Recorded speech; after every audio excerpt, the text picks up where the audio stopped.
the beast of the Chilcotin. The Chilcotin Plateau stretched wide and empty, a land of untamed rivers, endless pine forests, and a silence so deep it felt alive.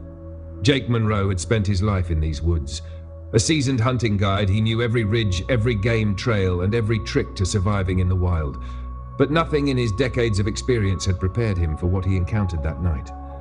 It was late October, and the first dusting of snow had settled over the Chilcotin, making everything deathly silent. Jake was guiding a lone client, a big city businessman named Travis Holt, who wanted a trophy bull moose. The two had set up camp near a remote stretch of the Tassaco River, miles from any road or civilization. The first few days were uneventful. Chilly mornings, the occasional distant howl of wolves, and the crisp scent of pine. But on the third night, something changed. A low, guttural growl echoed through the trees just beyond their camp. Not the howl of a wolf, nor the deep-throated call of a bear. It was something else, something wrong. The horses tethered nearby stirred uneasily, their ears pinned back, snorting in fear. Jake grabbed his rifle and signaled Travis to kill the lantern. Darkness swallowed them whole. The growl came again, closer this time. It had a chilling, unnatural quality, like something trying to mimic an animal but failing in a way that sent ice through Jake's veins. Then came the footsteps, slow, deliberate, impossibly heavy. "Bear?" Travis whispered. Jake shook his head. Bears didn't move like that. This thing was walking on 2 feet. Then a sickening stench filled the air, wet dog, rot, and something metallic like blood. The firelight flickered, casting long shadows against the trees, and then they saw it. 2 eyes, glowing yellow in the dark, watching them from just beyond the tree line. They were too high off the ground for a wolf, at least 7 feet up. The eyes didn't blink, they didn't waver, and then it stepped forward. The firelight illuminated its massive shape, covered in thick, matted fur, taller than any man, its broad shoulders tapering to a narrow waist. But it wasn't the size that made Jake's stomach turn. It was the face. A long, wolf-like snout jutted forward, lips curled back in a snarl to reveal row after row of jagged teeth, saliva dripping from its maw. Its arms were too long for a bear, almost human but ending in massive, clawed hands. Then, the thing did something that turned Jake's blood to ice. It stood up straighter and grinned, a human-like expression filled with something far worse than hunger. Before Jake could react, it moved, faster than anything that big had a right to. One moment it was at the tree line, the next it was charging straight at them. Jake fired. The gunshot cracked through the night, the muzzle flash illuminating the beast's snarling face for a split second before it dodged, not like an animal, but like a fighter avoiding a punch. "Run!"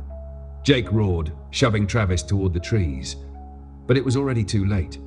The creature was on them, its claws raking across the tent, tearing through canvas and gear like paper. It moved with a sickening, jerky fluidity, like it was enjoying itself. Travis screamed, firing blindly as he ran. Jake backed up toward the horses, his rifle shaking in his hands. Then he saw something that made his stomach drop. More eyes, glowing in the dark, blinking into existence one by one. There wasn't just one of these things. There were 3. The horses bolted, screaming in terror, hooves pounding into the frozen earth. In the chaos, Jake grabbed his pack, snatched a flare gun, and fired into the air. The red glow lit up the clearing, revealing the full horror of what hunted them. The largest beast was in front of them, its chest heaving, black lips peeled back in a vicious snarl. The others flanked the camp, their limbs unnaturally long, eyes gleaming with predatory intelligence. Then, all at once, they moved. Jake shoved Travis aside just as the biggest one lunged. Claws whistled through the air, narrowly missing his throat. He swung his rifle like a club, cracking the beast across the face, but it barely reacted. Travis was running, but one of the creatures gave chase. Jake fumbled for his last desperate option, a flare gun. He aimed, fired, bang! The flare hit the beast in the chest, igniting its fur in a burst of fire. For the first time, it screamed. A sound so inhuman, so nightmarish, it made every hair on Jake's body stand on end. The other creatures hesitated, and that was all Jake needed. "Go!" he yelled, grabbing Travis and dragging him toward the river. They ran blindly through the forest, branches whipping at their faces, lungs burning. The howls behind them faded only slightly, but Jake didn't dare stop. They ran until the first light of dawn. By morning, they reached a ranger outpost, battered, bleeding, and too shaken to speak. When the rangers returned to the campsite, everything was destroyed. Their gear was shredded, the trees clawed to splinters. The horses were gone, except for one. Its headless corpse was found half a mile away. The authorities blamed wolves. Jake and Travis never spoke about it again, but Jake knew the truth. Out in the Chilcotin, something watches. Something waits. And when the night is cold and silent, it hunts.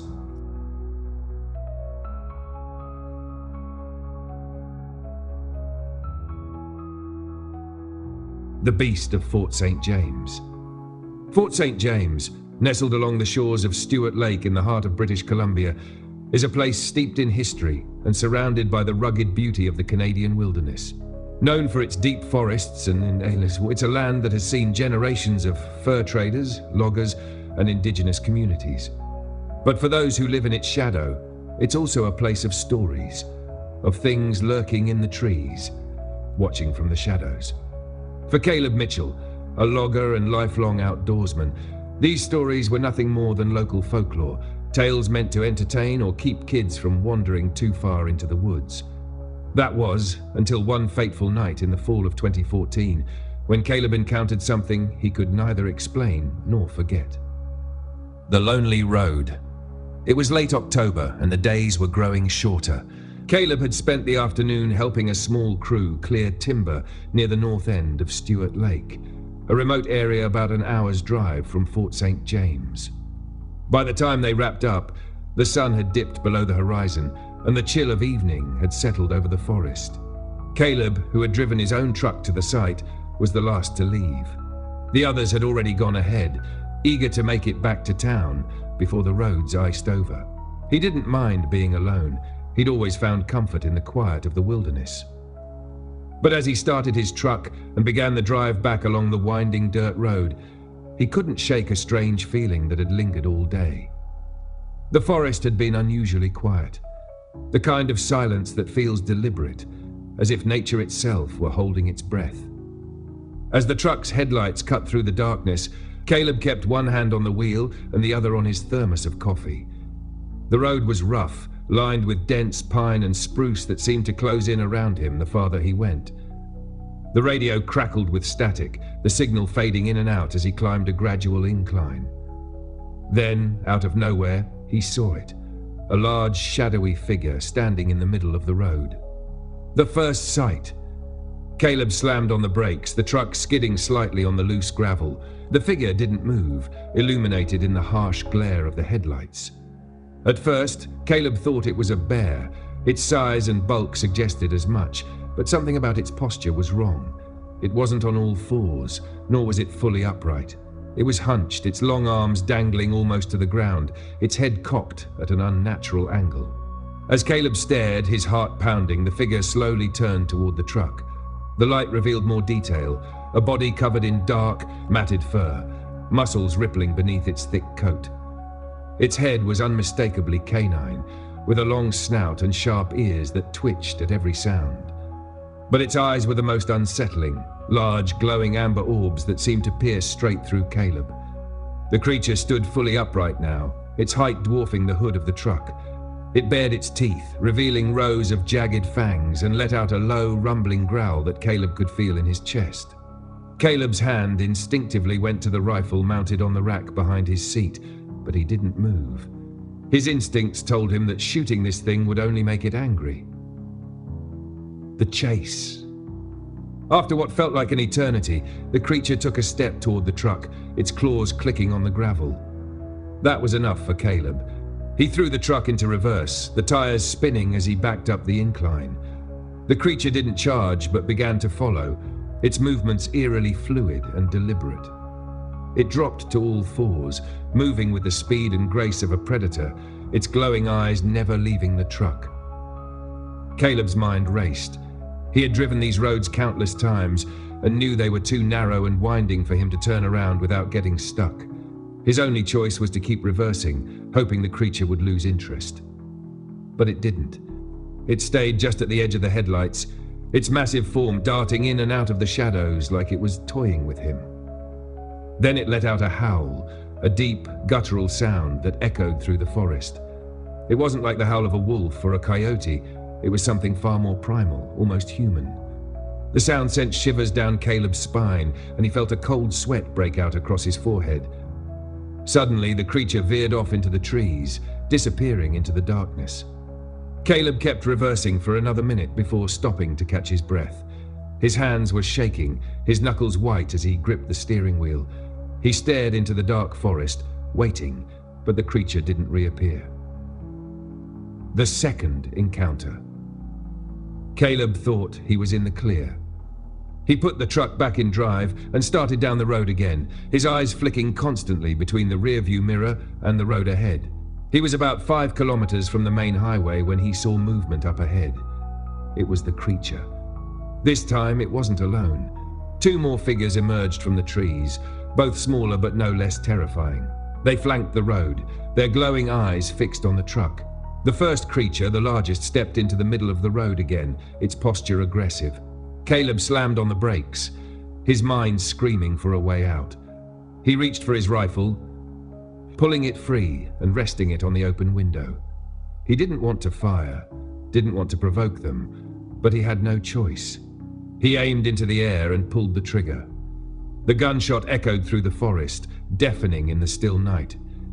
The creatures flinched at the sound, their ears twitching. For a moment, Caleb thought they might retreat. But then the largest one let out a snarl, its claws digging into the dirt as it crouched, ready to lunge. Caleb didn't wait. He floored the accelerator, the truck roaring as it barreled toward the creature. At the last second, it leapt to the side, narrowly avoiding the front bumper. Caleb didn't look back. He drove like a madman, the truck bouncing and skidding on the rough road. He didn't stop until he reached the lights of Fort St. James. The aftermath. Caleb spent the night at a friend's house, too shaken to go home. He told his friend what had happened, expecting disbelief. But instead, his friend listened quietly before nodding. "You're not the first to see them," he said. "Out here, people talk about things like that. Shadows in the woods, strange howls. Most folks don't believe it until they see it for themselves." Caleb reported the encounter to the forestry office the next day, but they dismissed it as a bear sighting. He didn't push the issue. He knew what he'd seen wasn't a bear or anything else that belonged in the natural world. In the years since, Caleb has avoided that stretch of forest. He still works as a logger, but he's more cautious now, more aware of the things that might be watching from the shadows. He doesn't tell many people about that night, knowing most would dismiss it as a tall tale. But on quiet nights, when the wind howls through the trees, he remembers the glowing eyes and the deep, guttural howl that still haunts his dreams. Because in the forests near Fort St. James, there are things that defy explanation. And Caleb knows they're still out there, waiting.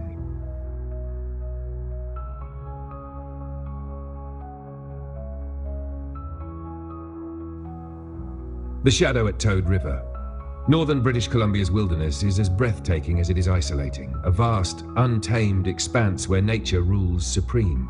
It's a land of towering peaks, sprawling forests, and rivers that cut through the terrain like veins in a living thing. Deep within this rugged landscape lies Toad River, a tiny community nestled in the shadows of the Northern Rockies. To most, it's a blip on the map, a brief stop on the Alaska Highway. To others, it's home to whispered legends of things best left undisturbed. In the fall of 1998, Daniel Carter, a long-haul trucker with a decade of experience navigating BC's northern highways, found himself face to face with one of those legends. The calm before the storm. Daniel was no stranger to the road. The hum of his truck's engine, the endless stretch of asphalt, and the solitude of the wild were comforts to him. He thrived in the isolation most people dreaded. That's why he jumped at the opportunity to take a late-night haul from Fort Nelson to Watson Lake. The route was familiar, but one stretch near Toad River always felt different. It wasn't just the remoteness, it was the way the forest seemed to close in around the road, the way the wind howled through the trees like it carried secrets. That night, the air was cold and heavy with fog, unusual for late fall. Daniel had left Fort Nelson just after sunset, and by midnight he was deep into the heart of the wilderness. His Labrador Rex sat in the passenger seat, his head resting on his paws. The only sounds were the rhythmic thrum of the engine and the occasional crackle of static on the CB radio. Daniel sipped his coffee, trying to shake the creeping sense of unease that had settled over him. He'd always been skeptical of the stories other truckers shared, the ones about shadowy figures darting across the highway or strange howls echoing in the night. Highway tales, he called them. But tonight, something felt different. The silence was oppressive, as if the wilderness itself was holding its breath. The encounter. As Daniel rounded a bend, his headlights caught something at the side of the road. At first, he thought it was a moose, but the shape was wrong. Too upright, too still. He eased off the accelerator, squinting into the fog. The figure turned its head toward the truck, and Daniel's stomach dropped. Amber eyes reflected the headlights, glowing with an unnatural intensity. The creature stepped into the light, and Daniel's breath caught in his throat. It stood nearly 7 feet tall, its body covered in coarse, matted fur. Its head was unmistakably wolf-like, with a long snout, sharp ears, and a mouth full of glistening teeth. But its shoulders and chest were broad, almost human in shape, and its hands, if they could be called that, ended in claws that looked capable of ripping through steel. Rex sat up, his ears pinned back, a low growl rumbling in his throat. Daniel gripped the wheel tightly, his mind racing. "What the hell is that?" he muttered under his breath. The creature tilted its head, studying the truck with an intelligence that sent a chill down Daniel's spine. Then, with an almost casual grace, it dropped to all fours and disappeared into the ditch. The chase. Daniel exhaled shakily, trying to convince himself it was just a bear, an oddly shaped, impossibly large bear. But as he continued down the highway, Rex's growling grew more insistent. Daniel glanced in the side mirror and felt his heart stop. The creature was back, running on all fours alongside the truck, keeping pace with terrifying ease. It moved with a speed and fluidity that defied logic, its glowing eyes locked on the cab. Daniel pressed the accelerator, the truck roaring as it picked up speed, but the beast didn't fall behind. Instead, it veered off into the forest, disappearing into the shadows. For a brief moment, Daniel thought he'd lost it. Then, without warning, the creature leapt from the trees, landing just outside the beam of his headlights. Daniel swerved, narrowly avoiding it, the truck's tires screeching as they fought for traction on the damp road. Rex barked furiously, his claws scratching at the passenger door. The creature let out a howl, a deep guttural sound that seemed to vibrate through the truck. It wasn't just a noise, it was a presence, a primal force that seemed to reach into Daniel's chest and squeeze his heart. Somewhere in the distance, another howl answered. Daniel's grip on the wheel tightened. There was more than one. A history of shadows. By the time Daniel reached Watson Lake hours later, he was pale and shaken. He parked at a rest stop, stepping out into the cold night air to catch his breath. Rex stayed in the cab, still growling softly, his eyes darting toward the tree line. Daniel lit a cigarette with trembling hands, replaying the encounter in his mind. What had he seen? A bear? No, it wasn't a bear. But if it wasn't a bear, then what? The next morning, Daniel stopped at a small diner in town. He didn't plan to share his story, but the look on his face must have given him away. An older man sitting at the counter turned to him and said, "You look like you've seen the devil." Daniel hesitated. "Not the devil," he said slowly, "but something." The man's expression grew serious. "You were on the highway near Toad River, weren't you?" Daniel nodded, his stomach tightening. "Yeah, why?" The man sighed, leaning closer. "You saw it, the Dogman." Daniel frowned. "Dogman? What the hell is that?" The man explained that the Dogman was no urban legend. It was part of the oral histories of the local indigenous peoples who spoke of a creature that lived deep in the forests, a guardian, some said, or a predator. Its name loosely translated to shadow of the forest. According to the stories, the Dogman watched over the land, punishing those who disrespected nature or ventured too far into its territory. For centuries, hunters, loggers, and travelers had whispered about strange sightings in the wilderness. Camps torn apart, claw marks gouged into trees, tracks that disappeared without explanation. Some who encountered the Dogman never returned. Their disappearances chalked up to the unforgiving wilds. Others came back changed, haunted by what they'd seen. They don't like outsiders, the man warned, and they don't forgive trespassers. The wilderness watches. Daniel never returned to Toad River after that night. He rerouted his trips, even if it added hours to his journey. The nightmares came frequently, flashes of glowing eyes, the howl that seemed to pierce his soul, the shadowy form pacing alongside his truck. Even Rex seemed changed, his usual calm demeanor replaced by a nervousness that lingered for months. Years later, Daniel learned he wasn't alone. Other truckers shared stories of encounters near Toad River, shadowy figures, unnatural howls, glowing eyes in the darkness. Some described the same creature he had seen, while others spoke of even stranger things. To this day, Daniel tells only a select few about what happened that night. Most dismiss it as exhaustion or an overactive imagination. But Daniel knows better.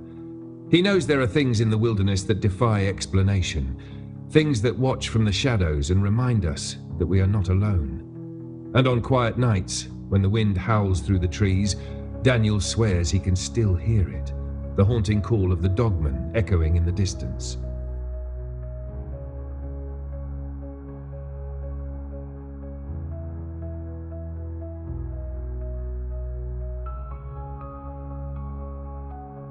The Beast of Alexis Creek. Alexis Creek, tucked deep into the heart of British Columbia's rugged Chilcotin Plateau, is a quiet, remote community. Known for its rolling grasslands, towering pine forests, and endless sky, it's a place where nature feels unyielding, ancient, and alive. But to those who've spent their lives in the Chilcotin, Alexis Creek also carries an air of mystery. Locals share whispers about the unexplained, shadows in the woods, eerie howls at night, and fleeting glimpses of creatures that don't belong in the natural world. John Mercer, a seasoned surveyor, didn't believe in those stories. He'd spent decades working in some of Canada's most remote regions, mapping land and assessing terrain for development projects. To him, the wilderness was vast but knowable, filled with beauty and danger, but nothing supernatural.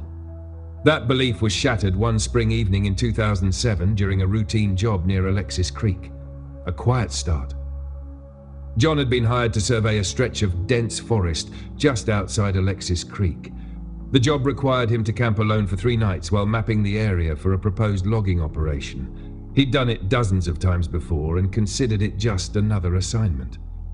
He arrived at the site on a crisp April morning, the air fresh with the scent of pine and damp earth.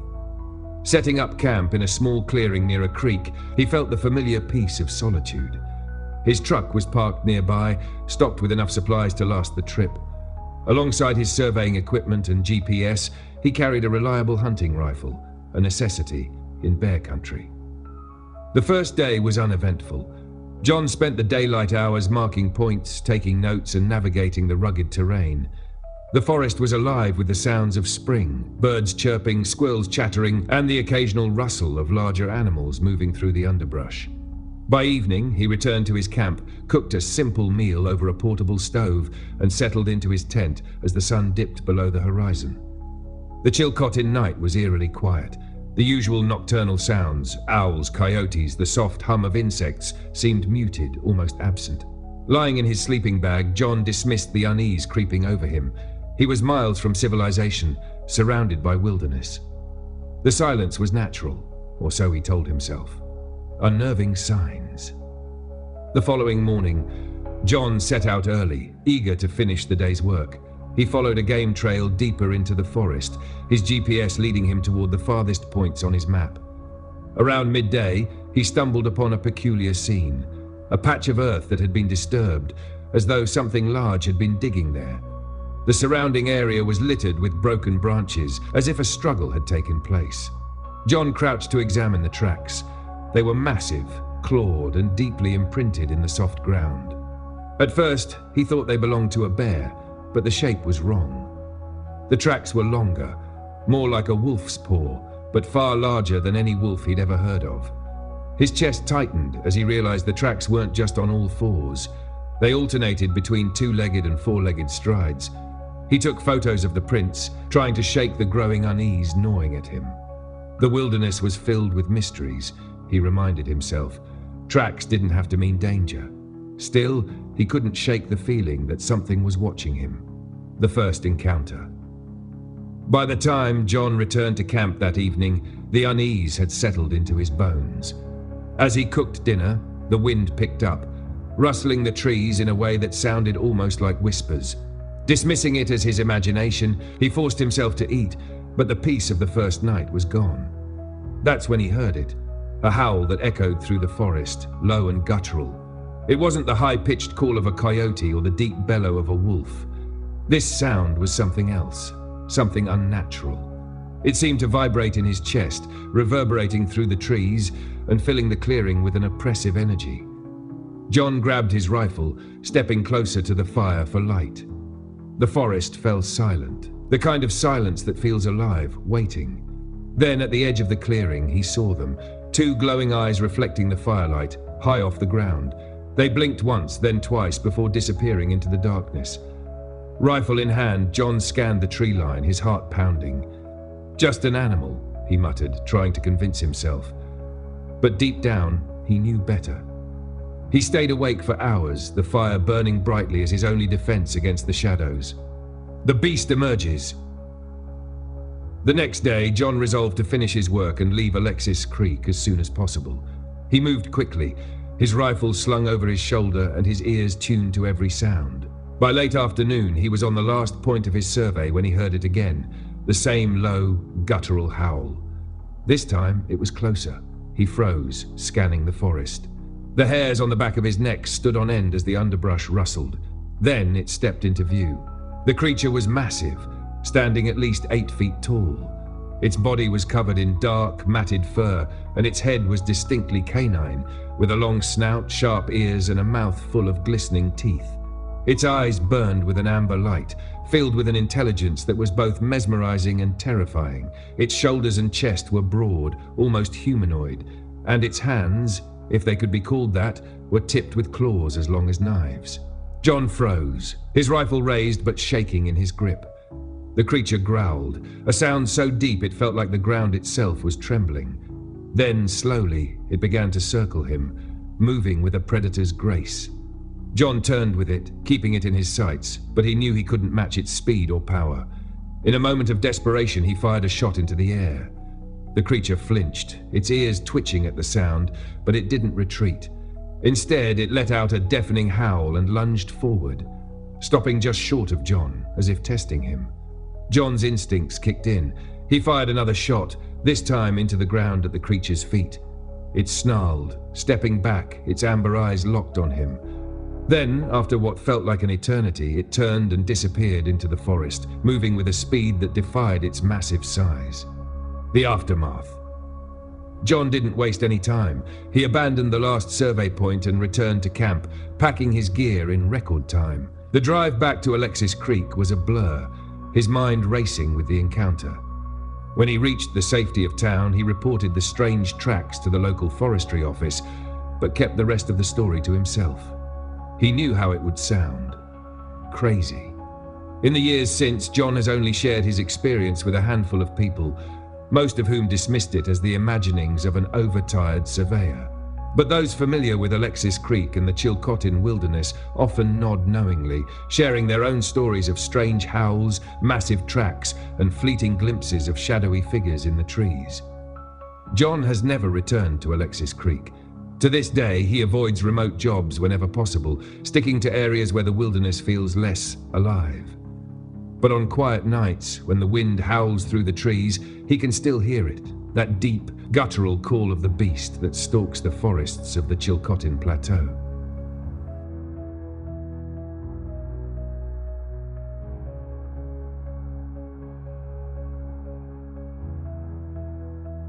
The howls of Pink Mountain expanded. The wilderness near Pink Mountain, British Columbia, was an untamed expanse of rolling hills, dense spruce forests and winding rivers. Jamie had always considered it a second home. The quiet solitude of the wild called to him, offering an escape from the hum of city life. This weekend was meant to be no different, a hunting trip before the snow blanketed the region. Jamie packed light, a rifle, enough food to last 3 days, and his loyal German shepherd, Rex. The first day went smoothly. Jamie tracked a few elk through the brush, noting their paths and bedding areas for the next morning. As the sun dipped below the horizon, painting the sky in hues of orange and purple, he set up camp in a clearing surrounded by towering trees. A small fire crackled as Jamie cooked his supper, the warmth a welcome comfort against the encroaching cold. Rex, as always, stayed close, his ears alert, but his demeanor relaxed. As night fell, a thick fog rolled in, unusual for this time of year. It clung to the forest like a shroud, muffling the usual sounds of nocturnal wildlife. Jamie found the silence unsettling, but shrugged it off. The wilderness often had its moods, and he'd learned not to question them. Yet as the hours ticked by, Rex's behavior changed. The dog, usually calm and confident, began pacing around the campsite, growling low in his throat. "What is it, boy?" Jamie asked, scanning the trees with his flashlight. The beam barely penetrated the dense fog, revealing only twisted branches and shadows. Rex's growl deepened, and then Jamie heard it, a sound that sent a chill up his spine. It was a growl, deep and guttural, resonating from somewhere in the forest. Jamie froze, his hand instinctively going to his rifle. The sound wasn't like any animal he'd ever encountered. It was too deep for a coyote, too guttural for a bear, and too menacing to ignore. The growl was followed by a loud snap, like a branch being broken underfoot. Jamie stood, gripping his rifle tightly. "Hello?" he called out, his voice firm but betraying a hint of unease. There was no reply, only the oppressive silence of the foggy night. Then he saw them, two glowing amber eyes reflecting the firelight from just beyond the tree line. They were higher off the ground than they should have been, far too high for a wolf or a bear. The eyes blinked once, then twice, before moving closer. As the figure emerged from the shadows, Jamie's breath caught in his throat. The creature was massive, standing upright like a man but covered in dark, matted fur. Its head was distinctly canine, with a long snout and sharp ears that twitched at every sound. The shoulders and chest were broad, almost human in shape, but its hands were tipped with long, razor-sharp claws. Its legs, bent slightly at the knees, ended in large, wolf-like paws. The thing was a nightmare made flesh. Rex barked furiously. The creature didn't flinch. Instead, it tilted its head, studying them with an intelligence that was unnerving. Jamie raised his rifle, aiming directly at the beast. "Stay back!" he shouted, his voice shaking. The creature responded with a deafening howl, a sound that seemed to shake the very ground beneath Jamie's feet. It was a mix of a wolf's cry and something far more primal, more sinister. The sound echoed through the trees, and for a moment, Jamie thought he heard another howl in the distance, as if the creature wasn't alone. Rex lunged forward, snapping and barking, but Jamie held him back. The beast began to circle the campsite, its eyes never leaving Jamie. It stayed just beyond the firelight, its movements deliberate, almost calculated. Jamie's mind raced. He couldn't run, not in this fog, not with something that fast and powerful stalking him. His only option was to stand his ground. Thinking quickly, Jamie grabbed a burning log from the fire and waved it in front of him. The flames crackled and sparked, casting wild shadows across the clearing. "Get back!" he shouted again, his voice steadier this time. The creature stopped, its ears twitching as it eyed the flaming log. For a moment, Jamie thought it might retreat. But then it let out another howl, this one even louder, and charged forward, stopping just at the edge of the firelight. It bared its teeth, saliva dripping from its jaws, and let out a growl that seemed to vibrate in Jamie's chest. Jamie fired his rifle, the shot ringing out like thunder. The creature recoiled not from the bullet, it didn't appear to be hit, but from the sound. It let out a yelp, a mix of anger and pain, before retreating into the fog.